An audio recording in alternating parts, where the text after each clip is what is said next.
ni paniningasin ng isang ilawan at ilagay ito sa ilalim ng modyus, di ba? Kundi sa pangatungan ng ilawan at ito ay lumiliwanag sa lahat ng nasa bahay. Pag-iilaw o pagliliwanag ng ilawan na ito ay dapat nasa patungan ng ilawan. Una, pinakita sa verse 14 na tayo ay isang lungsod na nasa ibabaw ng bundok. At nakatayo sa ibabaw ng bundok. Pero dito, pinakita na tayo ay nagliliwanag sa patungan ng ilawan. Ito namang verse 15 ay tumutukoy sa internal, loob sa kalagitnaan natin. Napakita na yung pagliliwanag natin, ito ay hindi dapat na babalutan ng modyus. No? Hindi dapat ito nahahadlangan ng modyus. Ano ba yung modyus? Yung modyus, ito ay isang Griegong salita na may ibig sabihin na takalan na butil. No? Takalan ng butil. Na yung modyus, ito ay tumutukoy sa mga anxiety natin patungkol sa mga pangangailangan natin. Yung butil, tayo tumutukoy sa pangunahing pangangailangan natin na pagkain natin. Itong ilaw natin, itong liwanag natin ay hindi na nadidistract ng mga bagay patungkol sa mga pangangailangan natin.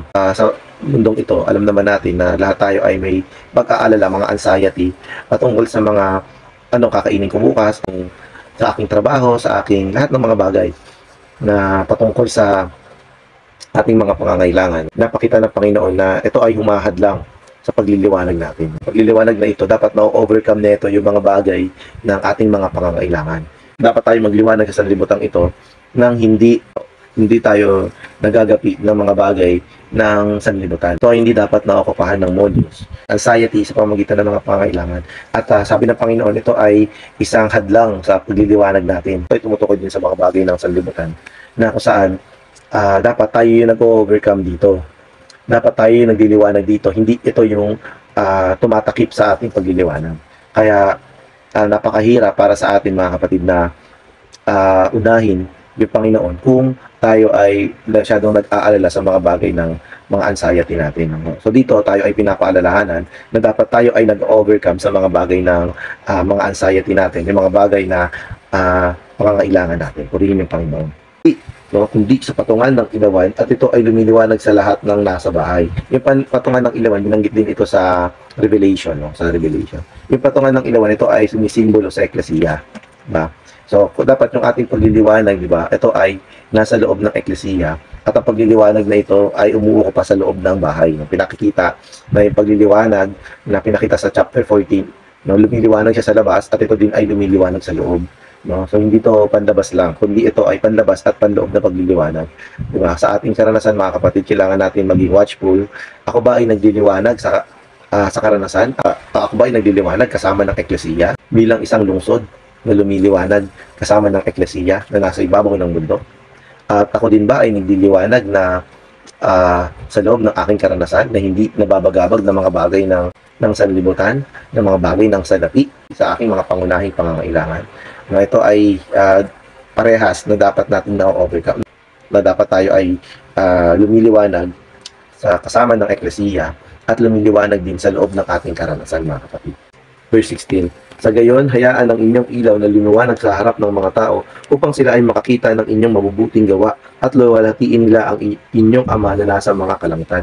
Yung mabubuting gawa dito, mga kapatid, ito ay pagpapakita ng kahayagan ng Diyos. Na alam niyo mga kapatid, yung Diyos hindi yan nakikita. Hindi natin nakikita yung Diyos sa physical.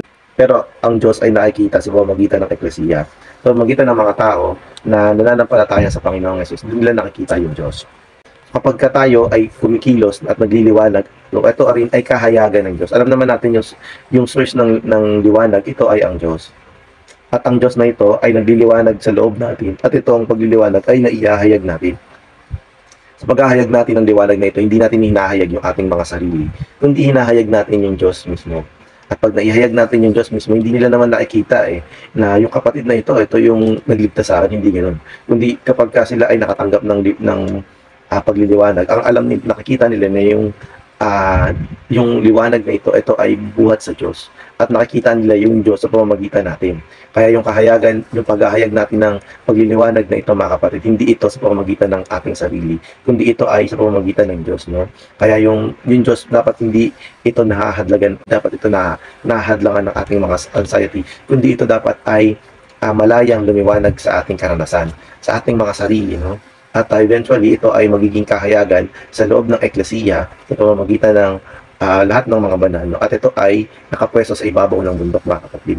Hindi problema yung pagliliwanag ng Diyos. Yung problema, ang magiging problema ng Diyos ay yung ating mga karanasan. Kung tayo ba ay magpapaubaya sa pagliliwanag na ito, o ito ay mahadlangan ng mga bagay ng ating anxiety patungkol sa ating mga pangangailangan, mga kapatid. O Panginoong Jesus, salamat sa pagpapalaya sa amin sa pamamagitan ng mga bersikulong ito, Panginoon.